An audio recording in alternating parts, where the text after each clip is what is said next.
देख रहे हैं L1 न्यूज और मैं हूं गरिमा सिंह। नजर डालते हैं आज की सुर्खियों पर।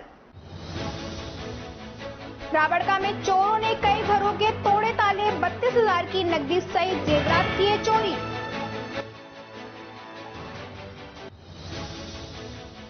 कोतवाली का कांस्टेबल 25,000 की रिश्वत लेते रंगे हाथ गिरफ्तार। आवास व अन्य ठिकानों की तलाशी जारी।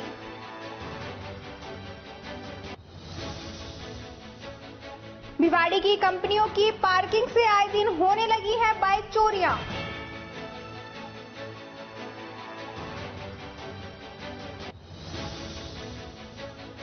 देवर ने भाभी की दराज से गला काटकर की हत्या। हत्या पर पकड़े जाने के डर से ट्रांसफार्मर के तार पकड़कर झुलसा।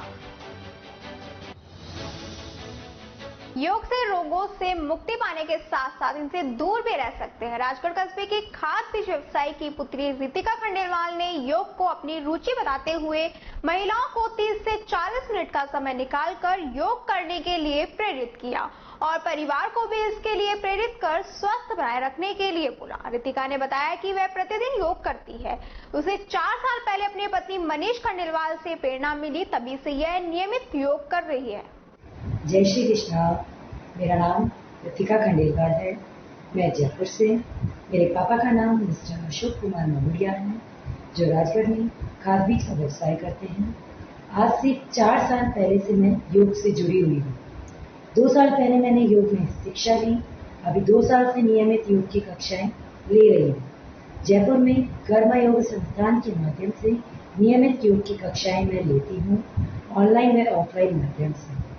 मुझे योग की प्रेरणा मेरे हस्बैंड मिस्टर मनीष खंडेलवाल के द्वारा मिली, जिन्होंने मुझे योग के लिए प्रेरित किया, जिन्होंने मुझे बताया नियमित योग को करके किस तरीके से हम स्वस्थ रह सकते हैं और दूसरों को स्वस्थ रख सकते हैं। इसके लिए मैं अपने हस्बैंड मिस्टर मनीष खंडेलवाल का बहुत बहुत आभार व्यक्त करती हूँ, जिन्होंने मुझे योग के लिए प्रेरित किया और सहयोग किया। मैं उन सभी महिलाओं से कहना चाहूँगी जो सबके लिए सब कुछ करती है लेकिन अपने लिए कुछ नहीं करती है, तो अपनी पूरी दिन भर में से 30 से 40 मिनट अगर हम केवल योग को देते हैं तो हम स्वस्थ रह सकते हैं। अगर हम स्वस्थ रहेंगे तो अपने परिवार को स्वस्थ रख सकेंगे। तो इसलिए नियमित योग को अपने जीवन में अपनाएं, स्वस्थ रहें। सभी के लिए एक छोटा सा मैसेज है, स्वस्थ अगर रहना है तो योग को अपनाना होगा। स्वास्थ्य ही सबसे बड़ा उपहार है, संतोष सबसे बड़ा धन। इसलिए योग को नियमित अपने जीवन में अपनाएं। धन्यवाद। खुशखेड़ा थाना पुलिस ने पृथ्वीराज चौहान चौक पर कार्रवाई करते हुए करीब 1.5 दर्जन वाहनों के चालान काटे। खुशखेड़ा थाना अधिकारी ने बताया कि आवश्यकता से अधिक सवारियां ढोने वाले, बिना सीट बेल्ट व बिना हेलमेट 2 पहिया वाहन चलाने वालों के करीब 1 दर्जन चालान काटे गए, जबकि परिवहन दस्ते के साथ मिलकर ओवरलोडिंग सामान ले जाने वाले 5 वाहनों के चालान काटे गए। उन्होंने बताया कि टेम्पो में अधिक सवारियां भरकर ले जाने वाले व बिना हेलमेट 2 पहिया वाहन चलाने पर दुर्घटना का खतरा बना रहता है। एमवी एक्ट के तहत ऐसे वाहन चालकों के चालान काटे गए। शहर के एनबी थाना इलाके के गांव केमाना में पानी की टंकी में डूबने से 2 भाइयों की मौत हो गई। परिजन बाबूलाल ने बताया कि बीते दिन करीब 2 बजे दोनों भाई जलदाय विभाग की टंकी पर पानी को देखने के लिए चढ़े, जिस पर गिरने से दोनों की मौत हो गई। वहीं स्थानीय युवक के खोजने पर बाहर कपड़े मिले, जिससे पानी में डूबने का पता चला। शाम 8 बजे करीब ग्रामीणों की सहायता से दोनों के शवों को बाहर निकाला गया। उपचार के लिए चिकित्सालय भर्ती कराया गया। मृतक सागर 11वीं कक्षा और नितिन 12वीं कक्षा का विद्यार्थी था। दोनों आपस में चाचा ताऊ के लड़के थे। पुलिस ने शवों का पोस्टमार्टम कराकर जांच पड़ताल शुरू कर दी है। पूरा मामला ये सब कि गांव में पानी आता है करीब रात को 2-2, 3-3 बजे। आए दिन की यही समस्या रहती थी, लेकिन एक दिन पहले वो गांव की पानी की टंकी भरी थी। वो बच्चे इसको देखने चले गए, देखने गए थे भाई पानी आएगा नहीं आएगा, लेवल कितना है, भर गई टंकी नहीं भरी। लेकिन जलदाय विभाग की लापरवाही के कारण उस पर पानी के ढक्कन भी नहीं था और उसकी जो नसली गली हुई थी, करीब उसको 15 साल जब से टंकी बनी है वो चेंज नहीं हुई और उसकी लापरवाही से ये घटना हुई है। अगर जलदाय विभाग उस पर थोड़ा ध्यान देता तो हो सकता है घटना नहीं होती। मेन इसमें पानी की लापरवाही, पानी नहीं आ रहा था, उसकी वजह से हुआ सारा। कितने बजे घटना है ये करीब 1 बजे की घटना है। 1 बजे की घटना के बाद में गांव वालों बच्चों माता पिता को पता पड़ा कि बच्चे घर नहीं आए, तो उन्होंने इधर उधर देखा। जब भी बच्चे खेलने गए होंगे उससे नहीं पता पड़ा। फिर गांव के शाम को करीब 7 बजे के आसपास की घटना है।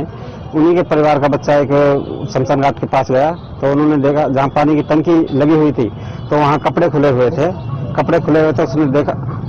उन्होंने देखा कि वो उस पर पानी की टंकी के ऊपर चढ़ा, उस पर ढक्कन वक्कन कुछ नहीं था और उसमें ऊपर तैर रहे थे। जब तक उनको गांव की हेल्प से बाहर निकाला तब तक वो मर रहे थे। उनको साथ हॉस्पिटल लाया गया, पहले हमने तो घोषित कर दिया, फिर हम उसको सरकारी हॉस्पिटल में लेकर आए।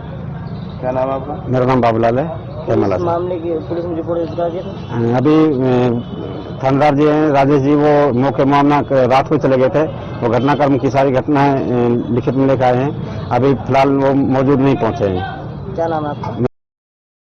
दोस्तों के साथ घूमने आए एक युवक की सिल्लीसेठ झील में डूबने से मौत हो गई। घटना की सूचना के बाद पहुंची सदर थाना पुलिस व एनडीआरएफ टीम ने शव को बाहर निकालने का सर्च ऑपरेशन किया, लेकिन मंगलवार दोपहर तक युवक का शव नहीं मिल पाया।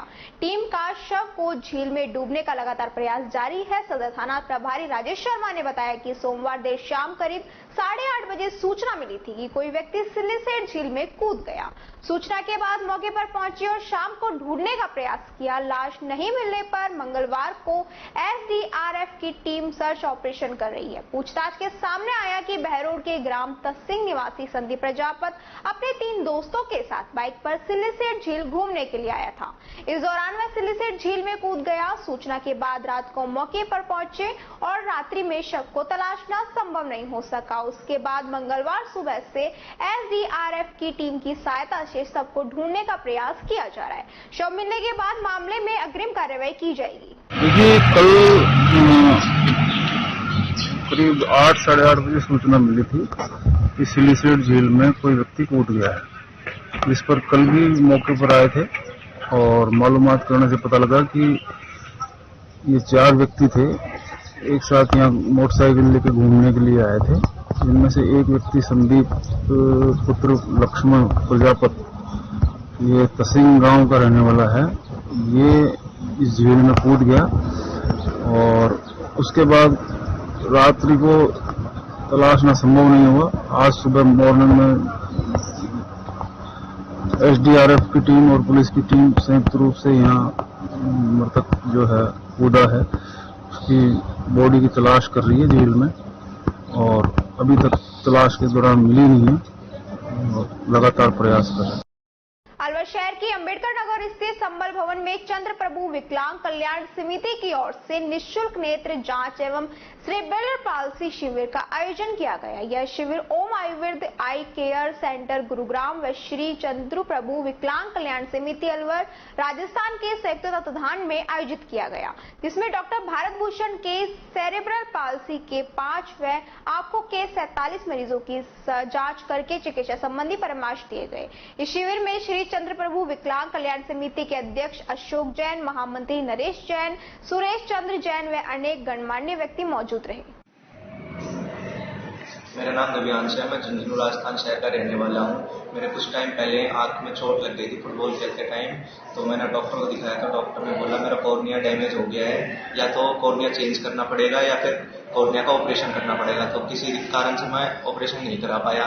फिर मुझे पता चला कि अलवर शहर में एक कैंप लगता है, तो मेरा अलवर में घर है, तो मैं उधर आया तो और मैं डॉक्टर साहब से मिला, तो डॉक्टर साहब ने बोला कि ऑपरेशन की कोई जरूरत नहीं है, ये दवाई से ठीक हो जाएगा। फिर डॉक्टर साहब ने मेरे को दवाइयाँ दी और फिर उसके बाद दोबारा चेकअप के लिए बुलाया, तो अब मेरा कॉर्निया ठीक हो गया है, ऑपरेशन की कोई जरूरत नहीं है। इसके लिए मैं डॉक्टर साहब का बहुत बहुत धन्यवाद। नमस्कार, मेरा नाम डॉक्टर भारत भूषण है। मैं ओम आयुर्वेदा आई केयर सेंटर सेक्टर 40 गुरुग्राम का मुख्य चिकित्सक हूँ और हम लोग प्रत्येक माह के चौथे मंगलवार को श्री चंद्र प्रभु विकलांग कल्याण समिति संबल भवन अंबेडकर नगर अलवर में प्रत्येक महीने के चौथे मंगलवार को आई कैंप का आयोजन करते हैं। इसमें आई कैंप से पहले थोड़ा सीपी के बच्चों के लिए भी कैंप करते हैं, उसके बाद आंखों के पेशेंट देखते हैं। तो लगभग 3, साढ़े 3, 4 सालों से लगातार हर महीने ये कैंप कर रहे हैं। बहुत सारे रेटिना के पेशेंट रहते हैं, ऑप्टिक नर्व के पेशेंट रहते हैं, ग्लूकोमा के पेशेंट रहते हैं और बहुत अच्छा रिजल्ट अभी देखने को मिल रहा है। जो मुख्य प्रॉब्लम्स हैं उनमें glaucoma, diabetic retinopathy, retina degenerations, macular degenerations, high myopia जिनमें रेटिना कमजोर हो जाता है, squint, corneal degeneration, corneal opacity, uveitis और ग्लूकोमा, लगभग इस तरह की जो समस्याएं हैं वो उसके हर कैंप में लगभग 70-80 पेशेंट हमें देखने को मिलते हैं और इनका आयुर्वेदिक दवाओं द्वारा कुछ उपचार किया जाता है। तो पेशेंट को हर महीने पर देखते हैं कि फॉलोअप में कैसा रिजल्ट है। तो अभी बहुत अच्छे रिजल्ट पेशेंट को देखने को मिल रहे हैं कि रेटिनल डिजेनरेशन कम हो रहा है, ये ठीक हो रहा है, उसके बाद नहीं हो रहा है। प्रेशर पेशेंट्स का कम हो रहा है ग्लूकोमा में, डायबिटिक रेटिनोपैथी स्टेबल है, यूवीआइटिस ठीक हो गया है, नंबर बच्चे का बढ़ना बंद हो गया है, उल्टा थोड़ा कुछ कम होना शुरू हो गया है। तो इस प्रकार बहुत ही सफल परिणाम हमें देखने को मिल रहे हैं। इसी के साथ खबरों में वक्त हो चला एक छोटे से ब्रेक का, जल्द लौटेंगे, बने रहिए अलवर न्यूज के साथ। तेज दिमाग, पैनी नजर और निर्णय लेने की क्षमता आपको बनाती है देश का स्वर्णिम भविष्य। नरेंद्र तिवारी IAS एकेडमी, जो कि है सभी प्रतियोगी परीक्षाओं के लिए सर्वश्रेष्ठ संस्था, जहां का उन्नत माहौल और सही मार्गदर्शन आपको RAS, IAS, शिक्षक, REET, SSC, railway, Delhi police, Rajasthan police, SI, patwari, STC और BEd जैसी प्रतियोगी परीक्षाओं में सफलता का रास्ता दिखाएगा। अलवर की सर्वश्रेष्ठ प्रतियोगी संस्था Narendra Tiwari IAS academy, railway station के पास, लिटिल बर्ड स्कूल के पीछे, नेहरू नगर, अलवर।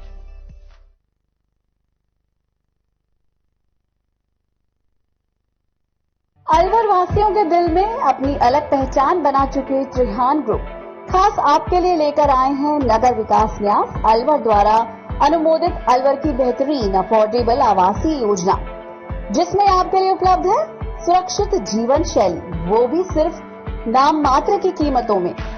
कोई भी मन बनाने से पहले साइट विजिट जरूर करें, क्योंकि फ्लैट की कीमत है सिर्फ 5,15,000 रुपए से शुरू। अलवर भिवाड़ी मेगा हाईवे पर स्थित ये टाउनशिप आपके लिए पूरी तरह से सेफ है, जहां आपको मिलेंगी चौड़ी सड़कें, हरे भरे गार्डन, मंदिर और गुरुद्वारा। तो जल्दी कीजिए, सेफ फ्लैट्स उपलब्ध।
ब्रेक के बाद आपका फिर से स्वागत है और बात करते हैं अगली खबर की।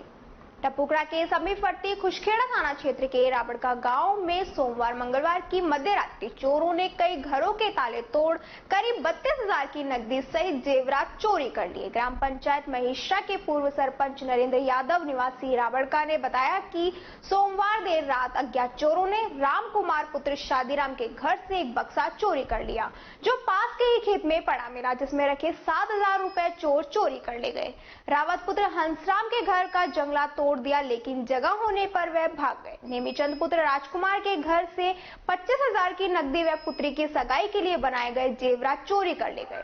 चोरों ने राम सिंह के घर की दीवार फांद अंदर कूदकर भैंस चोरी करने की कोशिश की, लेकिन परिवार के जागने पर सफल नहीं हुए। अल सुबह ग्रामीणों को चोरी की जानकारी लगी। सूचना पर खुशखेड़ा थाना पुलिस मौके पर पहुंची। हरसोली कस्बे में स्थित जीएसएस पर मंगलवार को अघोषित बिजली कटौती को लेकर ग्रामीणों ने धरना प्रदर्शन कर रोष जाहिर किया। ग्रामीणों ने बताया कि पिछले 4-5 दिनों से दिन और रात में बिजली की लगातार कटौती की जा रही है। भीषण उमस भरी गर्मी से छोटे बच्चों व महिलाओं का जीना मुश्किल हो रहा है। साथ ही विद्युत कटौती से पीने का पानी व फसल सूख रही है। बिजली कटने पर विभागीय कर्मचारियों के या तो फोन बंद मिलते हैं या फोन नहीं उठाते हैं, जिसके कारण ग्रामीणों में रोष व्याप्त है। ग्रामीणों ने धरना प्रदर्शन कर लगातार बिजली देने व किसी भी आपत्तिजनक स्थिति में फोन उठाने की मांग की है। इस दौरान हरसोली सरपंच उमेश चौधरी, झाड़का सरपंच प्रतिनिधि शशिराम चौधरी, पूर्ण सिंह झाबुला, रामहेर सिंह धनखड़, संदीप दहिया, अनिल रोहिला, पूर्ण सिंह, बस्तीराम आदि काफी संख्या में लोग मौजूद रहे। इधर जेईएन तेजवीर सिंह ने बताया कि ग्रामीणों की समस्या सुनी, लेकिन विद्युत कटौती आगे से ही नहीं हो रही है। व जीएसएस पर ड्यूटी कर रहे कर्मचारियों को दिशा निर्देश दिए गए, जिससे भविष्य में इस प्रकार की समस्या उत्पन्न नहीं हो। खैरतल कस्बे के प्रेम प्रकाश आश्रम पर आचार्य सदगुरु स्वामी टेऊराम महाराज के 136वें जन्मदिन पर 5 दिवसीय मेला 30 जून से शुरू होगा। आश्रम के प्रभारी संत साई हरिंद्र प्रेम प्रकाश जी ने बताया कि 30 जून को सुबह 7:15 बजे प्रार्थना, भजन व प्रेम प्रकाश ग्रंथ के पाठों का आरंभ व शाम को 5 बजे भजन कीर्तन, सत्संग, चालीसा पाठ, 56 भोग प्रसाद वितरण। 1 जुलाई को सुबह 7:15 बजे प्रार्थना नित्य नियम, 5 बजे सत्संग, पूज्य ब्राह्मणा साहिबा प्रसाद। 2 जुलाई को सुबह 7:15 बजे प्रार्थना, चालीसा पाठ, नित्य नियम प्रसाद। दोपहर 11 बजे ब्रहा भोज, 5:30 बजे सत्संग, जन्म साखी पाठ, महाआरती व प्रसाद वितरण।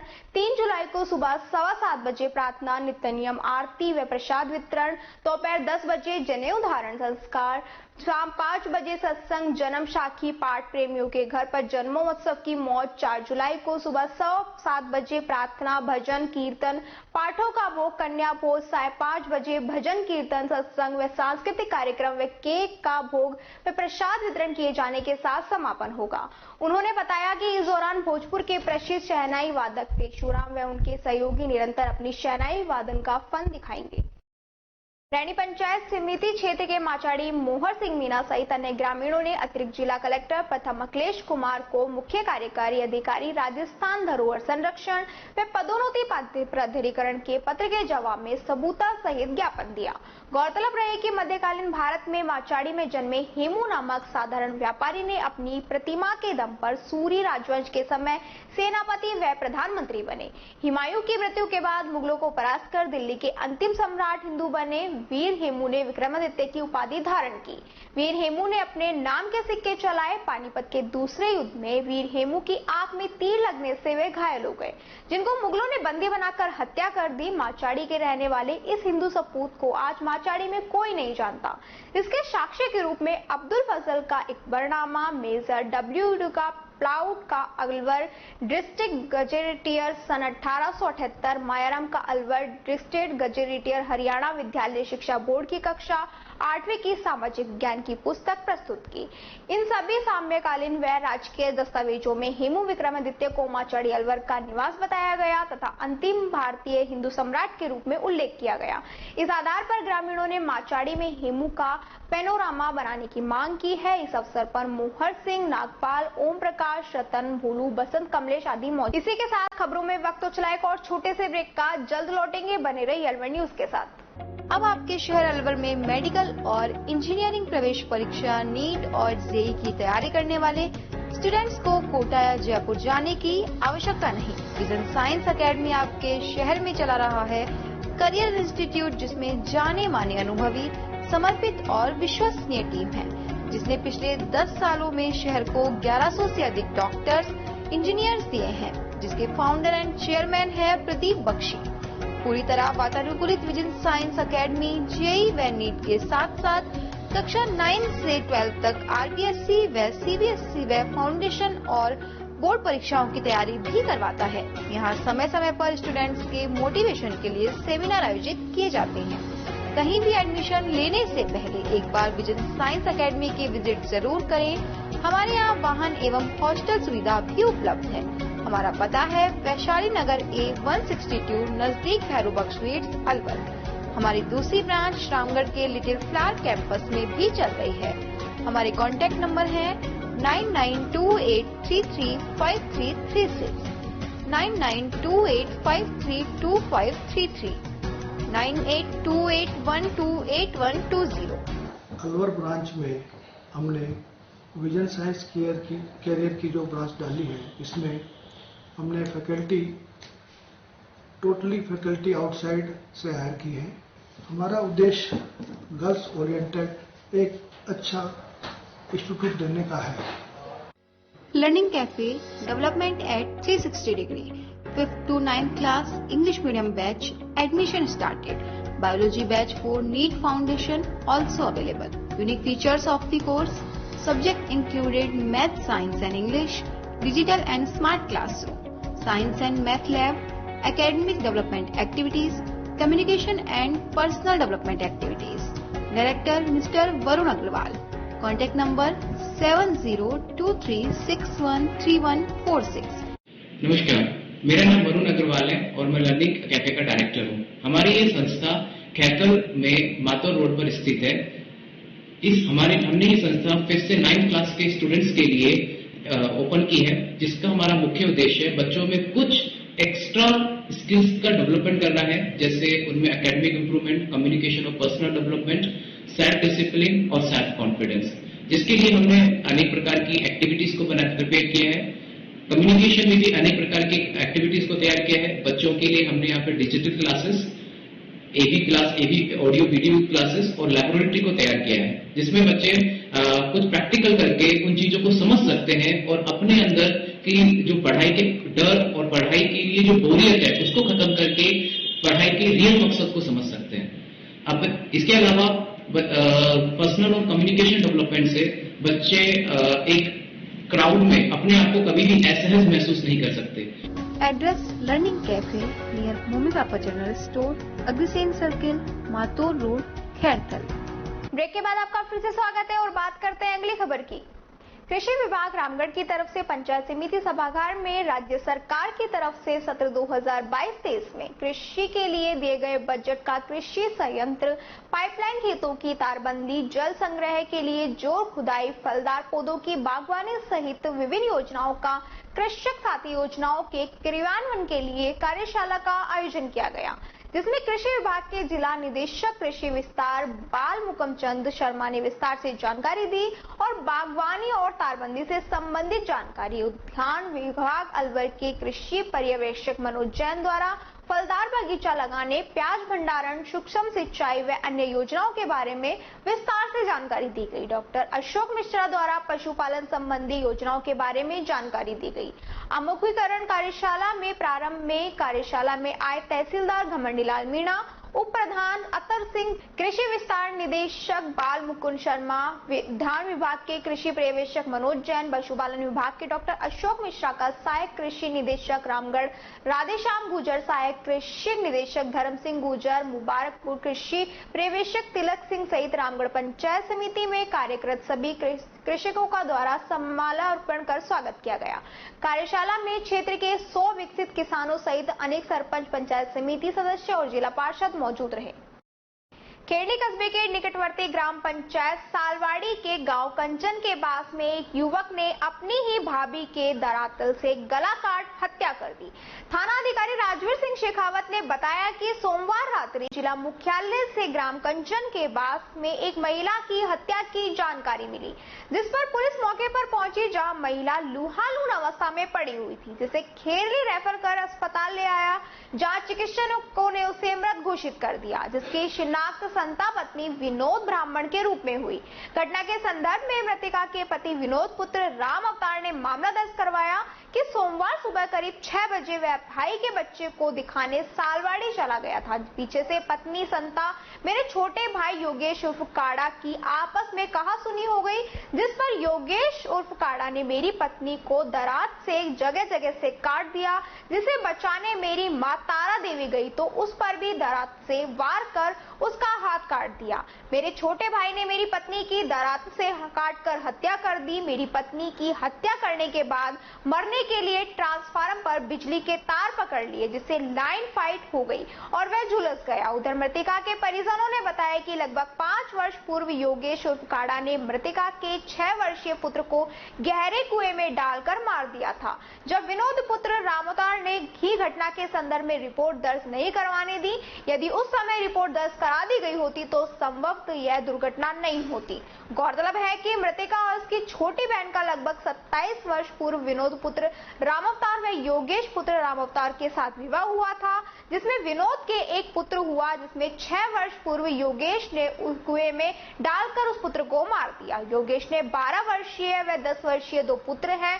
परिजन योगेश को अर्धविकसित बताते हैं, जबकि ग्रामीणों का कहना है कि ऐसा कुछ नहीं है, वह दूसरे के लिए अर्धविकसित है, जबकि स्वयं के बच्चों के लिए उसकी अर्धविकसितता कहां चली जाती है। फिलहाल योगेश उनकाड़ा को बिजली के तारों को पकड़ने के कारण वह झुलस गया था। उसका पुलिस कस्टडी में सरकारी अस्पताल में उपचार चल रहा है। बीकाना ब्लड सेवा समिति बीकानेर के तत्वाधान में राष्ट्रीय स्तर पर रक्तदाता सम्मान समारोह का आयोजन हुआ, जिसमें रक्तदान के क्षेत्र में उत्कृष्ट कार्य करने के उपलक्ष्य में अलवर से लाइफ सेवर टीम ने मूलचंद जांगीर कनिष्का फाउंडेशन से रवि रिंकू, अनिल अलावरिया, सुभाष वर्मा, अर्चना फाउंडेशन से तारेश जोरवाल व रक्त क्रांति फाउंडेशन से नीतीश शर्मा को स्मृति चिन्ह देकर सम्मानित किया गया।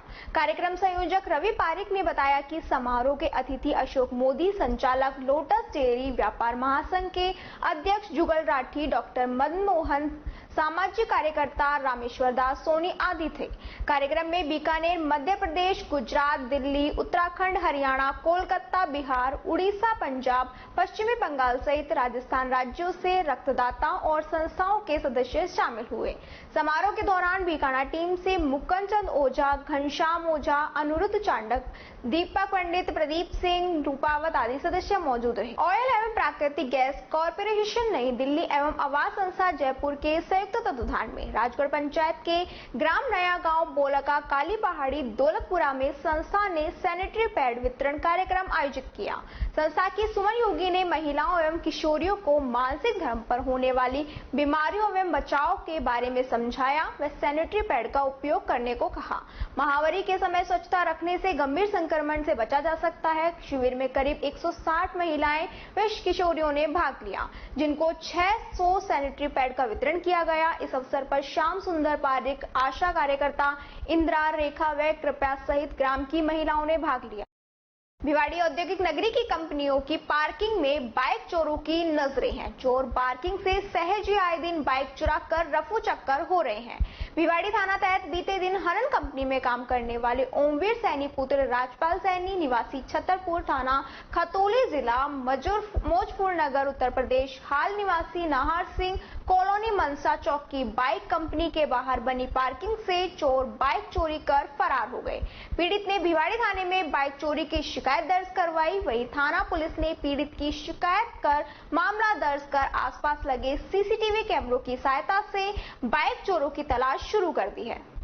शेखपुर थाना पुलिस ने ग्राम पंचायत पालपुर के सरपंच चुनाव की रंजिश को लेकर सरपंच के प्रतिद्वंदी के साथ हुई मारपीट के आरोप में फरार चल रहे 7 आरोपियों को गिरफ्तार किया है। थानाधिकारी सचिन शर्मा ने बताया कि बालियावास के रहने वाले नायब खान ने मामला दर्ज कराया था कि उसके भाई तौफिक ने ग्राम पंचायत पालपुर के सरपंच पद का चुनाव लड़ा था, लेकिन उसका भाई जीत नहीं पाया और वहीं दूसरे स्थान पर रहा। लेकिन जीते हुए प्रत्याशी की तरफ से चुनाव में कुछ गड़बड़ी की गई थी। इसी मामले को लेकर सरपंच अकरम के खिलाफ न्यायालय तिजारा में चुनाव याचिका दायर की गई थी, जिसकी सुनवाई विचाराधीन है। उसी चुनाव रंजिश को लेकर 16 दिसंबर 2021 को नायब खान गेरवसई गांव में अपने परिचित के घर उसकी बीमार बेटी के हालचाल जानने के लिए आया हुआ था।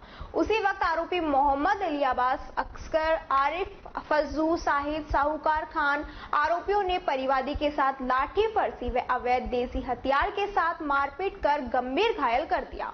इसी दौरान बदमाशों ने उसकी गाड़ी को भी लाठियों से क्षतिग्रस्त कर दिया। घटना की अंजाम देखकर सभी आरोपी मौके से फरार हो गए। इसी मामले पर पुलिस ने टीम गठित कर आरोपियों की तलाश करते हुए 7 आरोपियों को गिरफ्तार किया है।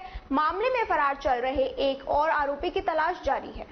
श्रीमान एसपी साहब भिवाड़ी द्वारा संगठित अपराधों, वांछित अपराधियों इत्यादि के खिलाफ विशेष रूप से अभियान चलाया जा रहा है। इसी क्रम में पुलिस थाना शेखपुर पर एक प्रकरण अग्रिम विधिक कार्रवाई के लिए प्राप्त हुआ था, जो कि चुनावी रंजिश को लेकर आपस में हुई मारपीट और गाड़ी में तोड़फोड़ से जुड़ा हुआ था, जिसकी तफ्तीश श्रीमान शिव साहब तिजारा के द्वारा की गई थी और 8 मुलजिमों को उसके अंदर उनके खिलाफ जुर्म प्रमाणित माना गया था। इस क्रम में हमने टीम गठन करके लगातार उनके खिलाफ प्रयास किए जा रहे थे गिरफ्तारी के, और टीमें लगातार दबिश दे रही थी।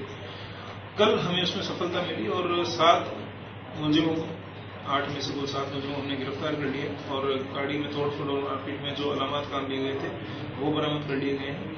एक अभियुक्त अभी उड़ीसा की तरफ फरार है, जिसे शीघ्र ही गिरफ्तार कर लिया जाएगा। इस तरह वांछित अपराधियों के खिलाफ जो धरपकड़ है उसमें हमें सफलता मिली।